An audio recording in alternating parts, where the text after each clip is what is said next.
Mateus 16, onde faremos a leitura dos versículos 24 a 28.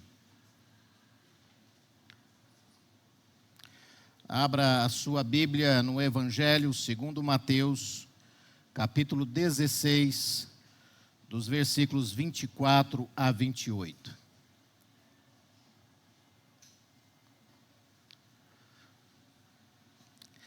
Mateus 16, de 24 a 28, leiamos a palavra de Deus para a exposição do texto nesta noite, com o seguinte tema: as implicações do discipulado cristão. Leiamos o texto. Então disse Jesus a seus discípulos: se alguém quer vir após mim, a si mesmo se negue, tome a sua cruz e siga-me. Porquanto quem quiser salvar a sua vida, perdê-la-á. E quem perder a vida por minha causa, achá-la-á. Pois que aproveita o homem se ganhar o mundo inteiro e perder a sua alma? Ou que dará o homem em troca da sua alma? Porque o Filho do Homem há de vir na glória de seu Pai, com os seus anjos, e então retribuirá a cada um conforme as suas obras. Em verdade vos digo que alguns há dos que aqui se encontram, que de maneira nenhuma passarão pela morte até que vejam vir o Filho do Homem no seu reino. Amados irmãos, o Evangelho segundo Mateus, Jesus, no início do seu ministério público, ele então se apresenta na região, chamada região que jazia em trevas, Zebulon, Naftali, e nesse contexto da manifestação pública de Jesus, nessa região que jazia em trevas, a palavra de Deus diz que houve o resplandecer da grande luz de Cristo nessa região. E então ali no Mar da Galileia, Jesus passa a vocacionar discípulos. Pedro, Tiago, João, discípulos de Cristo Jesus. E então ele vocaciona, e logo após vocacionar discípulos, ele passa a ensinar, e aí então nós temos o Sermão do Monte. E o Sermão do Monte, ele é uma chave interpretativa para o Evangelho segundo Mateus. Porque nele nós temos o caráter dos discípulos de Cristo e a ética do reino. E é isso que vai nortear todo o Evangelho segundo Mateus, onde ele constantemente é confrontado, e então confronta os fariseus, os escribas, os saduceus, neste evangelho, chamando-os de hipócritas. Eles que tinham uma roupagem de uma religiosidade, de uma espiritualidade, porque oravam em pé nas praças, porque então entregavam os dízimos, porque então jejuavam e davam esmolas, e eram então vistos como pessoas muito espirituais e religiosas. Mas nesse evangelho, Jesus vai mais a fundo, além da prática externa religiosa do ser humano. Porque por vezes ele confronta os fariseus dizendo que eles são sepulcros caiados por dentro. E ao olharmos, amados, esse texto, é um texto que Jesus desafia e traz aqui então implicações aos discípulos, e essa mensagem, na verdade, ela é dirigida aos discípulos. Jesus estava com os discípulos, e do versículo 21 ao versículo 23, ele havia anunciado que ele teria que ir a Jerusalém, ser preso, morto e ressuscitar ao terceiro dia. E logo após, então, ele traz esta mensagem. Então disse Jesus a seus discípulos. Novamente aqui nós temos uma mensagem de Jesus dirigida aos seus discípulos, sobre o que significa ser um verdadeiro discípulo de Jesus. Amados irmãos, para nós que vivemos num período tão conturbado, num período onde a verdade tem sido descaracterizada pela mentira, pelo engano da mentira, onde nós vemos o ruir das estruturas de uma sociedade, da família, da verdade, dos valores morais e familiares e éticos. E aí então nós vemos uma roupagem sendo imposta no nosso contexto de religiosidade que foge da característica do ser verdadeiro cristão. E ao olharmos para esse texto, nós vemos as implicações de ser um discípulo de Cristo Jesus.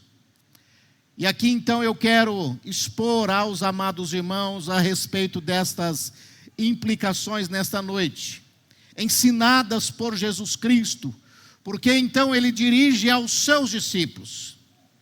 E aí então ele diz: se alguém quer vir após mim, a si mesmo se negue, tome a sua cruz e siga-me. E então aqui Jesus ele ensina 3 verdades fundamentais para o verdadeiro discípulo de Cristo, que traz implicações profundas em suas vidas.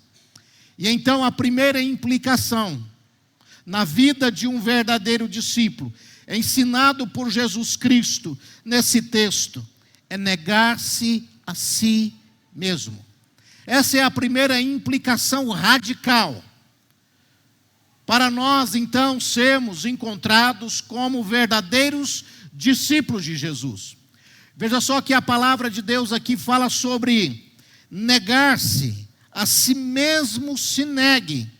Porque Jesus então ele diz: porquanto quem quiser salvar a sua vida, perdê-la-á. Ou seja, há aqui um chamado para o discipulado. E esse chamado então ele é extremamente radical, que traz implicações profundas na vida daquele que passa então a seguir Jesus. E aquele que passa então a seguir Jesus, ele tem que ser encontrado numa identificação tão profunda com Jesus, que esse discípulo então, ele passa a se anular por causa do seu mestre. Logo então ele deixa de ter aquela marca que ela é fundamental e essencial para a humanidade caída, que é a marca do egoísmo, do egocentrismo, que é a marca desse século, que é a marca, como o apóstolo Paulo diz lá em Timóteo, daquilo que caracteriza os homens dos últimos dias. Eles serão egoístas, mais amantes dos prazeres do que amigos de Deus. E essa é a marca dos últimos dias, do que caracteriza o homem sem Cristo. Eles são pessoas marcadas por um egocentrismo, pessoas que voltam tão somente para si mesmas, e tudo deve voltar para o seu próprio coração e para o centro de sua vida. Mas aqui, amados irmãos, o valor do discipulado e a implicação do ser discípulo de Cristo Jesus significa se anular. Anular os ímpetos pecaminosos, anular crenças erradas, anular maus comportamentos, anular aquilo que nos distorce do ser de Deus e nos enquadrarmos com a característica do cidadão do reino dos céus. É impossível para uma pessoa que se diz cristã e não se anula ser cristã verdadeiramente. E hoje no nosso contexto isso se transformou no modismo, porque nós temos igrejas de adeptos ao LGBTQI+.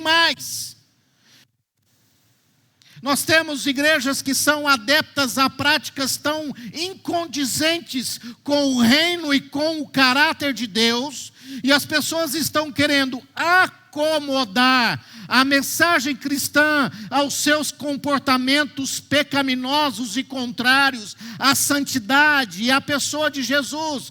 Pessoas que não querem se anular, mas que querem desenvolver uma religiosidade.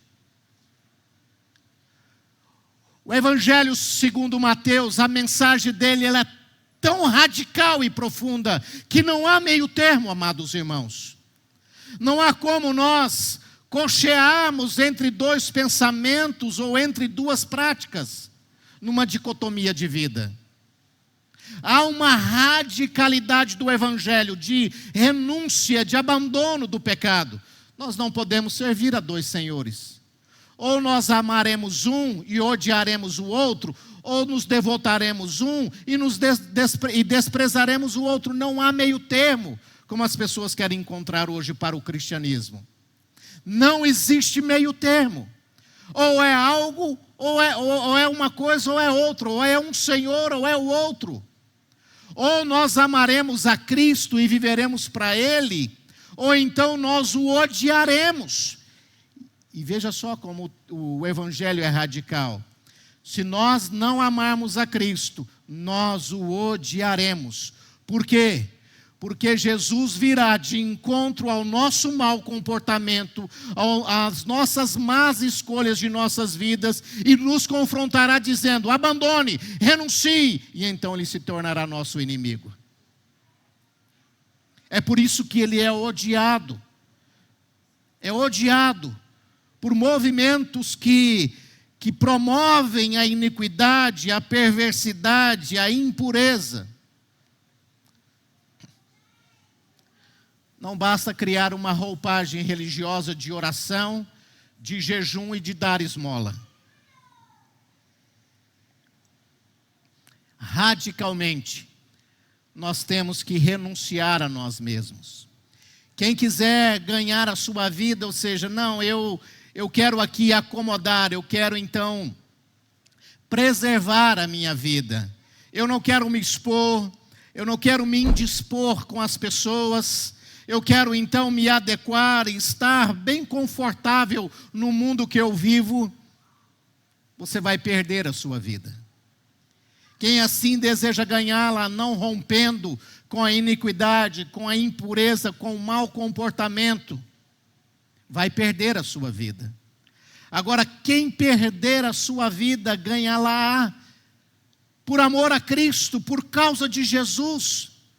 E esta é a profundidade da implicação do discipulado, que Jesus nos exige, porque na verdade a grande motivação do discipulado é a pessoa de Cristo. Quem fizer isso por minha causa, achará a vida eterna, porque aqui há um anúncio de que Jesus está voltando. As pessoas estão brincando no mundo, as pessoas estão zombando de Deus, as pessoas estão manchando a criação de Deus, estão manchando a justiça de Deus, estão blasfemando do nome de Deus, estão destruindo as estruturas criadas por Deus, as instituições criadas por Deus, a família. Mas Jesus está voltando. E Ele virá como justo juiz e retribuirá a cada um conforme as suas obras. As pessoas estão brincando de ser deuses e juízes nesta nação, distorcendo valores e quebrando estruturas tão fundamentais para o bom andamento da sociedade. Mas o justo juiz está vindo sobre a terra, e Ele retribuirá a cada um segundo o seu comportamento, segundo a sua atitude. E se nós, amados irmãos, não rompermos com o estilo de vida que caracteriza esse século, nós seremos encontrados, caracterizados por Ele, e perderemos a vida. Perderemos a vida. O chamado para você é radical e traz uma implicação de você quebrar o seu orgulho, de você quebrar o seu egoísmo, de você quebrar o seu hedonismo de vida e então buscar tão somente satisfação em Jesus, ter prazer nele, amá-lo como centro de sua vida e não você como centro. Essa é a implicação de ser discípulo de Jesus. É negar-se a si mesmo. Mas hoje nós vemos um cristianismo tão fragilizado, de pessoas tão egoístas, que Jesus se tornou um servo para servir e nós somos os deuses que estamos aqui para os regalos da vida que Jesus pode dar. Mas nós não queremos abandonar o pecado e abandonar um estilo de vida contrário. Queremos manter senhores em nossos corações, queremos manter senhores em nossas vidas e não estamos dispostos a deixá-los por causa de Jesus. A grande questão é, de que maneira você é encontrado nesta noite? Negando a si mesmo, entregando-se a Cristo Jesus? Qual é a sua disposição de caminhar com Jesus? Qual é a sua disposição de dizer não ao pecado por causa de Jesus? O porquê nós realizamos tais práticas? O que, na verdade, é a razão de todas as coisas para nós vivermos como nós vivemos? É porque nós temos medo de sermos encontrados como uma pessoa quebrando a nossa autoimagem, ou porque nós vivemos por amor a Jesus? Querido, grande desafio e uma grande implicação para nós de cristianismo e de vida cristã é nós negarmos a nós mesmos, para então encontrarmos satisfação de vida em Cristo. E este é um ponto fundamental. Aquele que não quer negar a si mesmo não pode ser discípulo de Jesus. Mas aquele que rompe com a sua própria vida, não a colocando em primeiro lugar o seu bem-estar, a sua alegria, o seu prazer, o seu conforto em primeiro lugar, esse estará disposto a caminhar com Jesus. Teve um certo jovem que perguntou para Jesus: o que eu devo fazer para herdar a vida eterna? Um jovem judeu, fariseu. Jesus falou: sabes os mandamentos? Ele disse: olha, desde a minha mocidade eu tenho cumprido. Então, religiosamente, ele era perfeito. Mas Jesus diz: falta uma coisa. Deixa tudo o que tens, reparta aos pobres, depois vem, segue-me. Essa é a dinâmica do discipulado. Ou seja, tire de si as suas crenças erradas e passe agora a confiar tão somente em mim. Negue-se, para que você então seja encontrado como um verdadeiro discípulo. E ele ficou triste. Se você for confrontado nesta noite, e está sendo confrontado por Jesus nessa noite, quando ele diz: negue-se a si mesmo, qual é a sua atitude? De ficar triste porque você está em desacordo com a pessoa de Deus e então vai encontrar um conserto nele e mudar de vida? Ou você vai ficar triste porque você ama o pecado e não está disposto a seguir Jesus, a abandonar o pecado? Diante do desafio do Evangelho, da implicação de negar-se a si mesmo, qual é a sua atitude nessa noite? Negar-se, ou então, eu quero curtir a minha vida, eu vou viver, eu tenho que aproveitar, eu não quero saber de Deus, eu não estou nem aí para Deus, eu não quero deixar aquilo que eu amo tanto, por causa de Jesus. Saiba que um dia você prestará conta desta atitude diante dele. E não tem como correr, não tem como fugir do tribunal de Deus. Ou você toma uma decisão de se negar, ou então você enche de si mesmo, da sua vida, e vai viver a sua vida do jeito que você bem entender, sabendo que um dia você prestará contas de tudo isso a Deus, porque Jesus está voltando. Agora, a razão de nós fazermos é: Jesus, quem perder a vida por minha causa, achá-la-á, e é por causa de Jesus que nós o fazemos. E essa é a primeira implicação do cristianismo, do ser cristão, é ser encontrado em Jesus. Mas há uma segunda implicação aqui, amados, ensinado por Jesus, que é tomar a cruz. Jesus diz: quem vir após mim, a si mesmo se negue, tome a sua cruz, Na verdade, nesse texto aqui no Evangelho segundo Mateus, é a segunda vez que Jesus utiliza a palavra cruz para os discípulos. Ele havia ensinado aos discípulos a respeito do discipulado, do negar-se, mas também do tomar a cruz. E às vezes nós não entendemos, amados irmãos, o que significa esta implicação de cruz em nossas vidas. Às vezes a gente acha, né, não, eu pegar a minha cruz, né? A minha cruz diz respeito a uma dificuldade, né, um problema. Mas, amados irmãos, é o que nos caracteriza como verdadeiros discípulos de Jesus Cristo, é o tomar a cruz. É a disposição de passar todas as coisas na vida por causa de Jesus Cristo.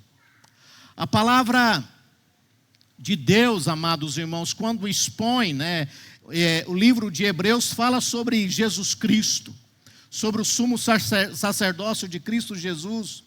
Mas, por vezes, Hebreus ele fala de Jesus Cristo mostrando o seu sofrimento, a sua vergonha, a sua exposição a um grande espetáculo diante das pessoas. Hebreus 6,6 diz que expondo a ignomínia, ou seja, ou expor ao vitupério, a ignomínia significa trazer desprezo, desonra ou escárnio sobre Cristo Jesus.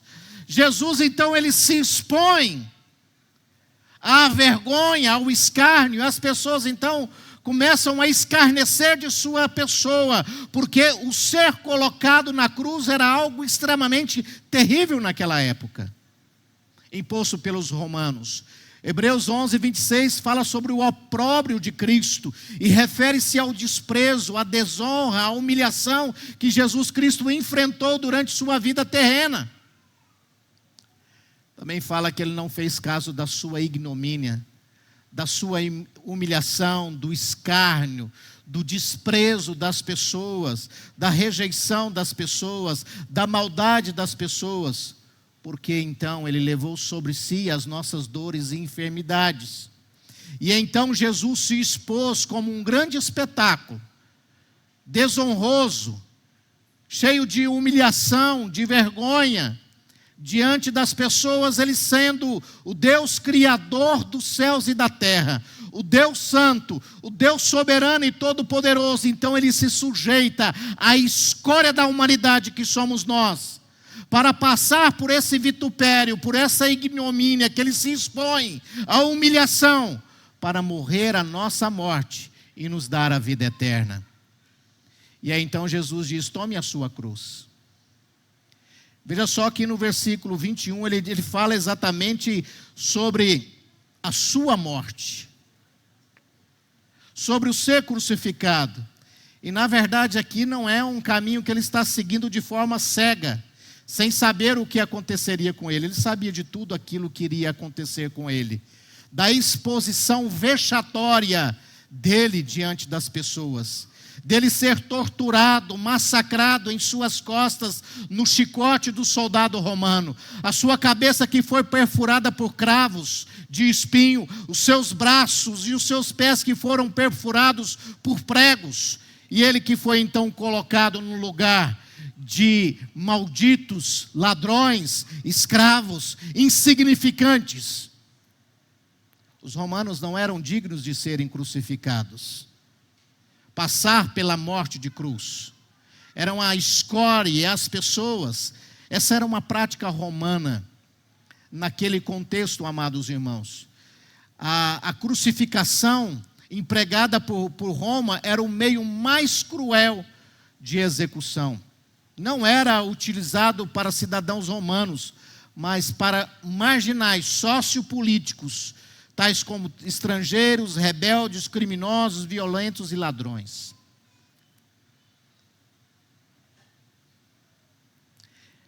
Esse é o Cristo que nós servimos, que passou por uma humilhação tal e que nos chama para viver o mesmo caminho.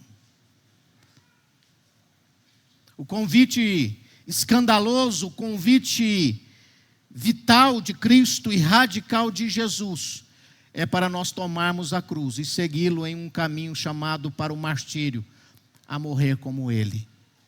Se você não tem disposição para se negar e tomar a sua cruz e viver uma vida de renúncia e de entrega, de vida total a Cristo, você não tem condições de ser discípulo. Você não tem condições de ser encontrado como um discípulo de Jesus. Porque esse é o chamado de Jesus. E se você não está disposto a tomar a cruz, você não tem disposição também para ser um discípulo de Jesus. Logo, amados irmãos, esse paradoxo da participação do cristão na morte e ressurreição de Cristo significa o morrer para o orgulho, para o nosso pecado e este mundo, e é o único modo de nós ressurgirmos para uma vida real. Esse é o preço do discipulado. As pessoas querem ser cristãs, mas não querem ter uma identificação com Jesus.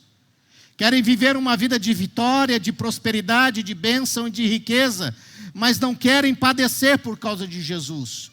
Qualquer enfermidade a pessoa começa a blasfemar e a negar Jesus. Qualquer dificuldade na vida a pessoa começa a se revoltar com Jesus. Mas que cristianismo é esse? Se nós não temos disposição para morrer, nós também não teremos disposição de negar o pecado por causa de Jesus.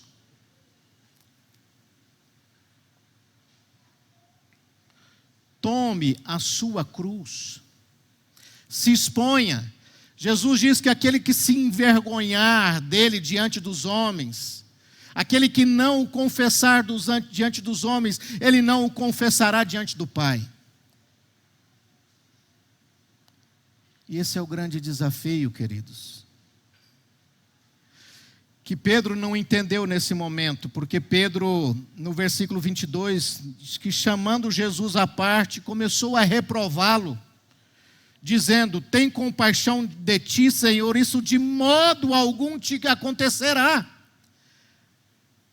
Veja só que Pedro, é interessante que tem pessoas no nosso século, nessa geração, que se assemelham a Pedro. Não, Senhor, isso jamais poderá acontecer com o Senhor. Se não acontecesse, todo mundo aqui estaria no inferno. Agora, essa é a implicação para os discípulos. Porque tem gente que tem a mesma postura de Pedro. Não, isso não provém de ti, eu não aceito isso e aquilo. Como se o cristianismo fosse o céu na terra, e nós, os cristãos, não passassem por provações, por perseguições, por situações adversas. Houve uma certa vez que missionários no Japão, que estavam sob perseguição e morte e execução, e o povo então começou a clamar para que Deus os livrasse daquela perseguição. E então eles falaram: não orem por isso, orem para que Deus nos sustente, ora para que Deus nos dê perseverança, ora para que Deus nos dê intrepidez para nós pregarmos o Evangelho, porque na perseguição as pessoas estão se convertendo. A nossa reação como cristãos tão fragilizados é: Deus nos livra disso, Deus nos livra daquilo. E a grande pergunta é: será que nós estamos prontos para padecer por causa de Jesus? Se vier uma grande perseguição no país onde nós somos confrontados na nossa fé, qual será a nossa atitude? Dizer: Jesus é o Senhor, eu vou te matar se você falar isso novamente. Nós falaremos novamente ou nós nos calaremos?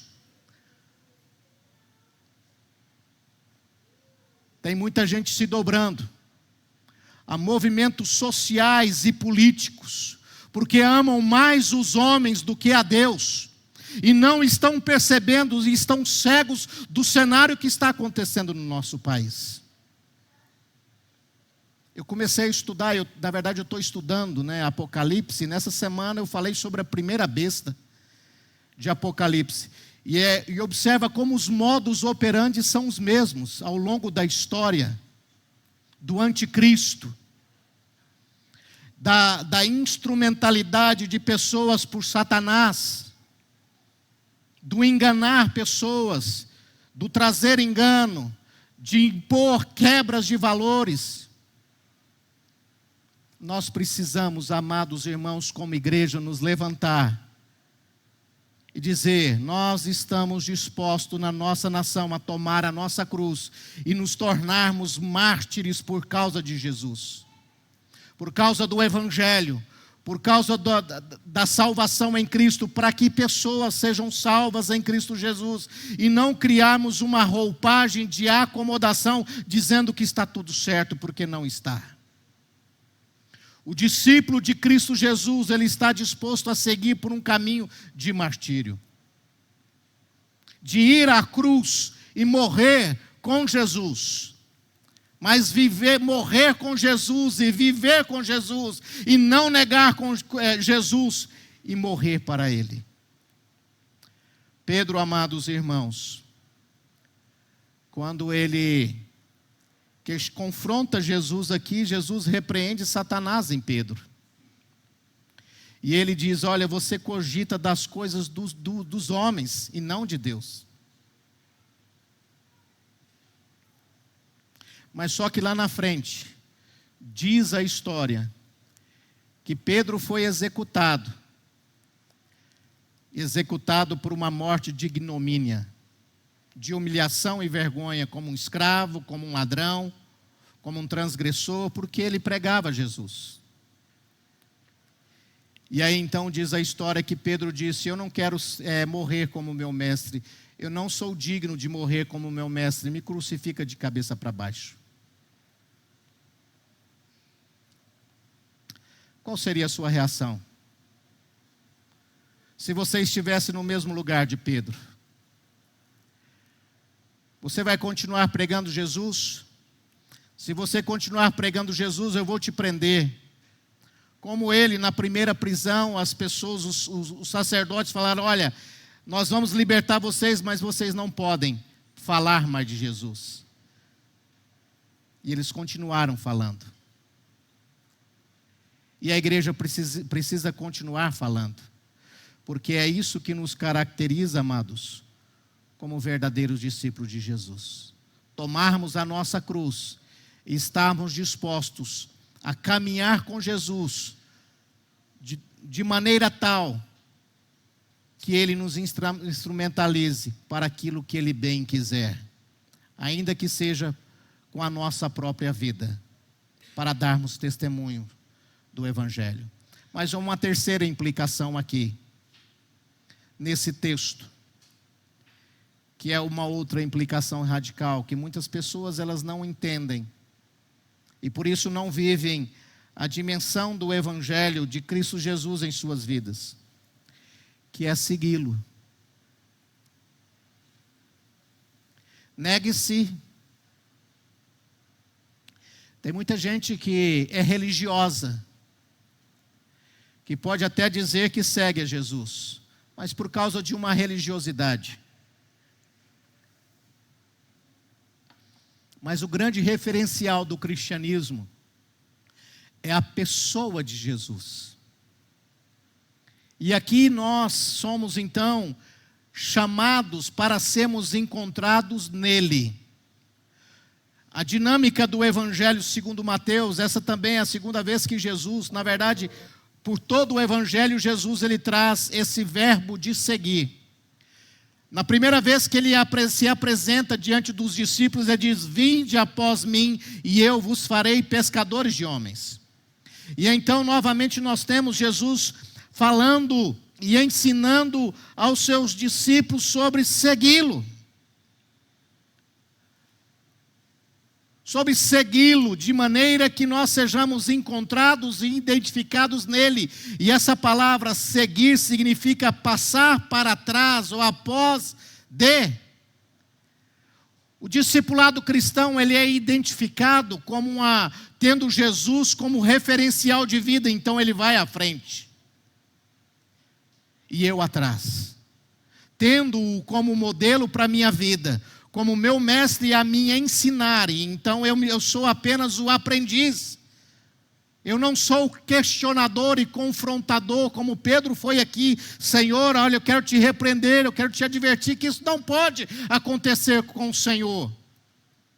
Às vezes nós queremos ensinar Deus, confrontar a Deus, dizer a Deus aquilo que é o melhor para as nossas vidas. Isso não é discipulado. O ser discípulo significa seguir a Cristo Jesus naquilo que Ele prescrever, naquilo que Ele então nos ordenar a fazer. Então há uma neutralidade. Eu sou totalmente aprendiz de Jesus e eu não participo desse ensinamento, eu apenas aprendo e coloco em prática. Não há o achismo dentro do discipulado de Cristo. O siga-me significa, amados irmãos, um rompimento com uma velha vida e nós então passamos a criar uma nova identidade. Agora é Cristo que deve transparecer em nós, como o apóstolo Paulo diz, já não sou eu quem vivo, mas Cristo vive em mim. E é exatamente nesta dinâmica, amados irmãos, que nós devemos ser encontrados, porque ele diz que vive pela fé no Filho de Deus. E aí então, veja só que Jesus ele fala que quem perder a vida por minha causa achá-la-á, e então nós encontramos vida. E aqui diz a palavra de Deus que Jesus está voltando, porque Ele morreu, mas Ele ressuscitou e vivo Ele está.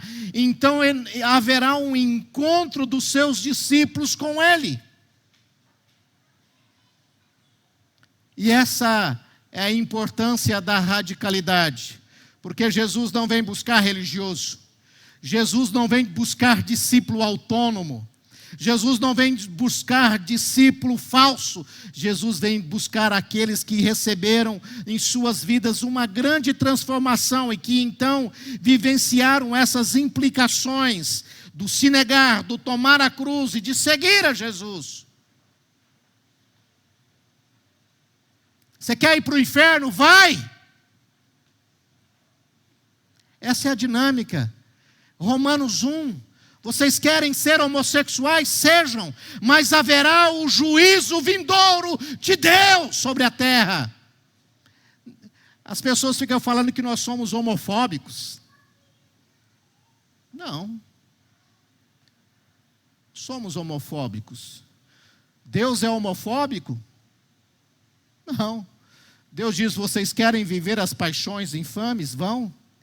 E vivam, mas saibam que haverá um tempo, no tempo final, que cada um prestará contas diante de Deus. E Ele retribuirá a cada um conforme as suas obras.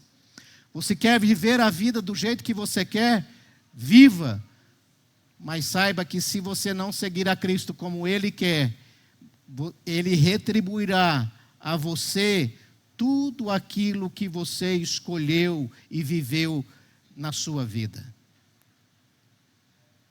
E essa é a radicalidade do discipulado. Ah, mas eu não sabia, eu sou inocente. É interessante que o ser humano ele é bravo até ouvir a voz de Deus. O ser humano ele é autônomo até ouvir e ver o esplendor e a grandeza de Deus. Quando o povo de Israel estava lá, adulterando, se prostituindo diante de bezerro de ouro, então Deus começa a trazer os mandamentos e começa a falar, e o povo começa a ouvir a voz de Deus, e ver que realmente Deus existe, mas que Ele é um Deus terrível e tremendo. Eles falaram, Moisés, fala você conosco, e não Deus, para que não morramos. Oh amado, se houvesse esse despertamento na vida das pessoas nos nossos dias. Eu tenho medo da morte. Eu tenho medo de eu, pecador, diante de um Deus tão grande. E eu agora quero me prostrar diante dele, me renunciar. Eu quero tomar a minha cruz e eu quero então passar a seguir a Jesus Cristo em minha vida. Saiba que nesta noite Jesus está aqui porque Ele é um Deus vivo, Ele ressuscitou. E Ele te chama para romper com o seu eu. para que você se negue, então assuma uma identidade cristã em sua vida.